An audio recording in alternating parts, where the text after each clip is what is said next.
नमस्कार, बहुत स्वागत है आपका। आप देख रहे हैं देश का नंबर 1 चैनल रिपब्लिक भारत। आपके साथ मैं हूं सुमित चौधरी। और सबसे पहले लोकसभा चुनाव 2024 के दूसरे चरण के लिए प्रचार जिस तरीके से जोर शोर से चल रहा है और रैलियां आज किस तरीके से रहने वाली हैं वो आपको यहां पर दिखाते हैं 5 तस्वीरों के जरिए। धुआंधार प्रचार इस वक्त जहां पर हो रहा है, तो वहीं प्रधानमंत्री नरेंद्र मोदी आज छत्तीसगढ़ में जहां पर अमित शाह जो है पहुंचेंगे, अलीगढ़ में प्रधानमंत्री नरेंद्र मोदी होंगे। इसके अलावा आज मेरठ में सीता और लक्ष्मण पहुंचेंगे। वो जो है तस्वीरें जो आप देखेंगे जहां से अरुण गोविल जो हैं वो बीजेपी की ओर से हुंकार भर रहे हैं। वहीं अमेठी में स्मृति ईरानी जो आज मौजूद रहेंगी।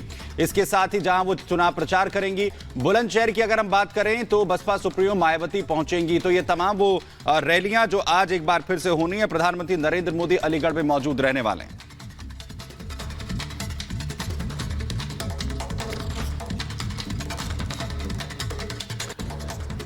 तो वहीं सबसे पहले बात कर लेते हैं, प्रधानमंत्री नरेंद्र मोदी आज अलीगढ़ में मौजूद रहेंगे। जहां पर अलीगढ़ में आज प्रधानमंत्री नरेंद्र मोदी की तरफ से लोकसभा चुनाव 2024 के लिए प्रचार किया जाएगा।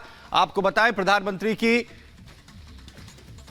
प्रधानमंत्री नरेंद्र मोदी की रैली अपने आप में बेहद खास होने जा रही है। प्रधानमंत्री का यह अलीगढ़ दौरा होगा जहां पर बड़ी संख्या में लोग पहुंचेंगे नुमाइश कैंप में। इस रैली का आयोजन जो है, जनसभा का आयोजन यहां पर किया जाएगा। 40 मिनट तक संबोधन होगा प्रधानमंत्री नरेंद्र मोदी का। और जो पूरा इलाका है उसे नो फ्लाइंग जोन घोषित यहां पर कर दिया गया है। नुमाइश मैदान जहां पर नो फ्लाइंग जोन घोषित किया गया है। फिलहाल प्रधानमंत्री नरेंद्र मोदी आज अलीगढ़ के दौरे पर पहुंचेंगे।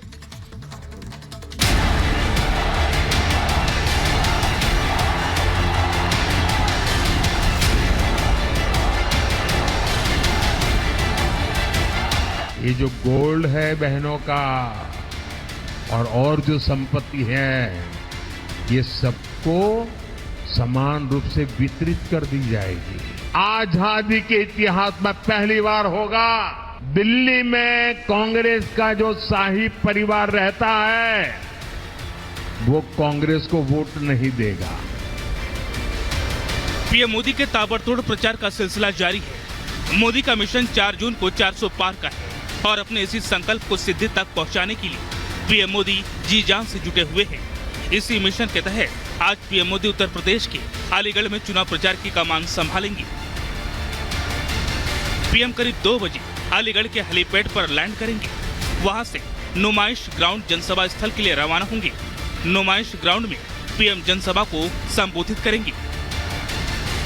इससे पहले कल ही प्रधानमंत्री मोदी ने राजस्थान के जालौर और बांसवाड़ा में जनसभा की। इस दौरान पीएम विरोधियों पर जमकर बरसे। कांग्रेस के मैनिफेस्टो पर तंज कसा। पीएम ने संपत्तियों का आकलन कर बंटवारे की बात कही। कांग्रेस की सरकार बनेगी तो हर एक की प्रॉपर्टी का सर्वे किया जाएगा। हमारी बहनों के पास सोना कितना है उसकी जांच की जाएगी, उसका हिसाब लगाया जाएगा। हमारे आदिवासी परिवारों में चांदी होती है, सिल्वर कितना है उसका हिसाब लगाया जाएगा।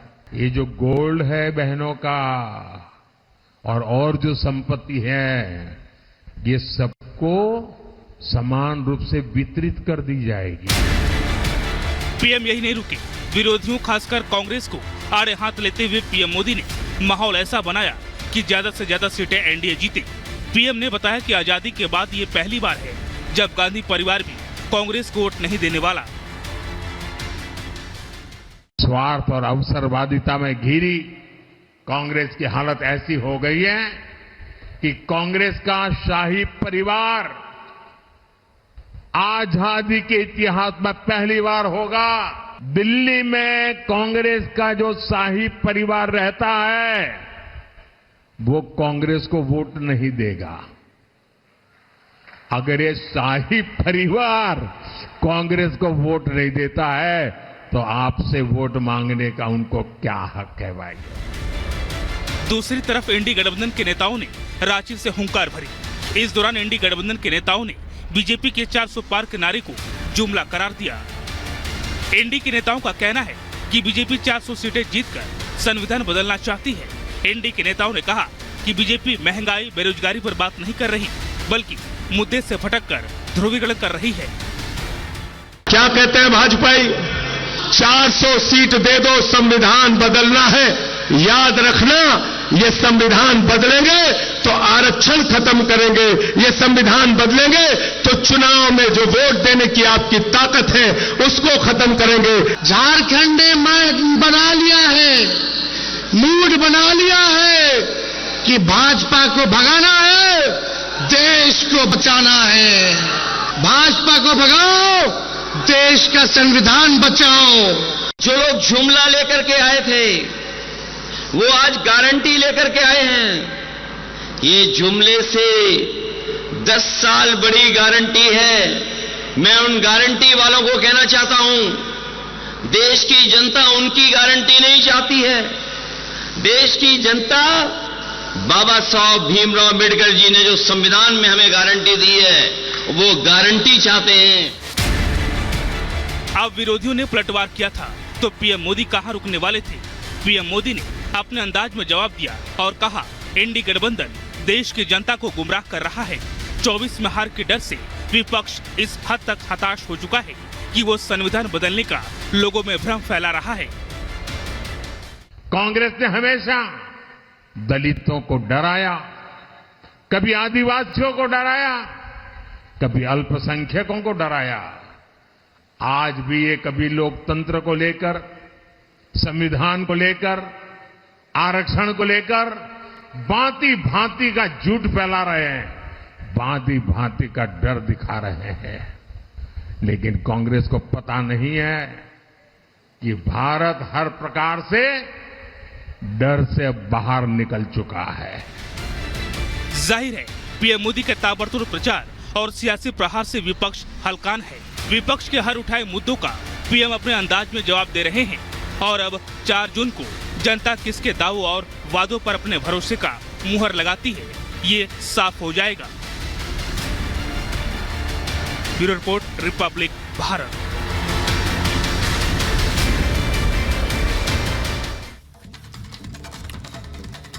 वहीं आज एक बार फिर से तमाम दिग्गज चुनाव प्रचार के लिए मैदान में उतरेंगे। जहां पर गृह मंत्री अमित शाह छत्तीसगढ़ में होंगे तो वहीं जेपी नड्डा और स्मृति ईरानी भी एक बार फिर से मैदान में उतरकर अपने लिए वोट मांगते हुए नजर आएंगे। रिपोर्ट आपको देखें। लोकसभा चुनाव के लिए पहले चरण की वोटिंग खत्म हो चुकी है। दूसरे चरण के लिए राजनीतिक दलों ने अपना प्रचार प्रसार तेज कर दिया है। बीजेपी की तरफ से प्रधानमंत्री ही नहीं, पार्टी के तमाम दिग्गज नेता, मंत्री और सांसद मैदान में उतर जनता से जीत का आशीर्वाद मांग रहे हैं। आज की बात करें तो केंद्रीय गृह मंत्री अमित शाह और पार्टी अध्यक्ष जेपी नड्डा छत्तीसगढ़ में होंगे। अमित शाह जहां कांकेर में जनसभा को संबोधित करेंगे, वहीं जेपी नड्डा मुंगेरी, भिलाई और रायपुर में जनता को संबोधित करेंगे। केंद्रीय मंत्री स्मृति ईरानी आज एक बार फिर अमेठी से विरोधियों को ललकार भरती हुई नजर आएंगी। यही नहीं, चुनावी प्रचार मैदान में आज सीता और लक्ष्मण मेरठ में राम के लिए वोट मांगते नजर आएंगे। बीजेपी प्रत्याशी अरुण गोविल के लिए दीपिका चिखलिया और सुनील लहरी आज मेरठ में प्रचार करेंगी। इसके साथ ही बीएसपी सुप्रीमो मायावती भी आज जनसभाएं करेंगी तो उत्तर प्रदेश की गौतम बुद्ध नगर बुलंदशहर में जनसभा करेंगी। Bureau report, Republic Bharat. वही बात करते हैं मणिपुर की, जहां पर आज वोटिंग होगी। दरअसल उन बूथों की ये वोटिंग होनी है जहां पर 19 तारीख को हुई वोटिंग, बूथ कैप्चरिंग की कोशिश यहां पर की गई थी और आज एक बार फिर से री वोटिंग यहां पर करवाई जा रही है। 11 बूथों पर दरअसल ये वोटिंग होनी है। 19 अप्रैल को हिंसा और गोलीबारी यहां पर की गई थी, ईवीएम में तोड़फोड़ की गई थी, बूथ कैप्चरिंग को भी यहां पर अंजाम दिया गया था। इसलिए एक बार फिर से वोटिंग यहां पर करवाई जा रही है। 11 ये बूथ हैं जहां पर ये तमाम कोशिशें हिंसा की और गोलीबारी की जो घटना है वो यहां पर सामने आई थी। ईवीएम में भी तोड़फोड़ की गई थी। 19 अप्रैल को जिस तरीके से फर्स्ट फेज की वोटिंग हुई उसमें मणिपुर भी शामिल था। आज मणिपुर लोकसभा क्षेत्र के 11 मतदान केंद्रों पर फिर से वोटिंग होगी। इन बूथों पर 19 अप्रैल को लोकसभा चुनाव के फर्स्ट फेज में वोटिंग के दौरान हिंसा और तोड़फोड़ हुई थी, जिसके बाद चुनाव आयोग ने शनिवार को इसे लेकर आदेश जारी किया था। हिंसा प्रभावित मणिपुर की दोनों लोकसभा सीट, इनर और आउटर मणिपुर सीट के लिए 19 अप्रैल को 72% वोटिंग हुई थी। चुनाव के दौरान कई बूथों पर गोलीबारी, ईवीएम में तोड़फोड़ और बूथ कैप्चरिंग की घटनाएं सामने आई थी। विष्णुपुर जिले के थमन पोकपी में मतदान केंद्र पर गोलीबारी में 3 लोग घायल हो गए थे। वहीं इम्फाल ईस्ट के धोंगजू के एक बूथ पर ईवीएम में तोड़फोड़ की खबर सामने आई। हालांकि हमला किसने किया ये पता नहीं चल सका। इसी के बाद चुनाव आयोग की तरफ से 11 बूथों पर वोटिंग को अमान्य घोषित कर दिया गया था और आज इन बूथों पर मतदान कराए जाएंगे। Bureau report, Republic Bharat. और चलिए बात कर लेते हैं झारखंड के रांची की, जहां पर इंडिया अलायंस की हुई रैली में जमकर बवाल हुआ, जहां पर कार्यकर्ता आपस में ही भिड़ गए और हालात ये हो गए कि एक दूसरे पर कुर्सियां फेंक कर दोनों जो गुट हैं वो आपस में भिड़ते हुए नजर आए। क्या हालात हुए इस रैली में, जरा इस रिपोर्ट के जरिए आपको दिखाते हैं।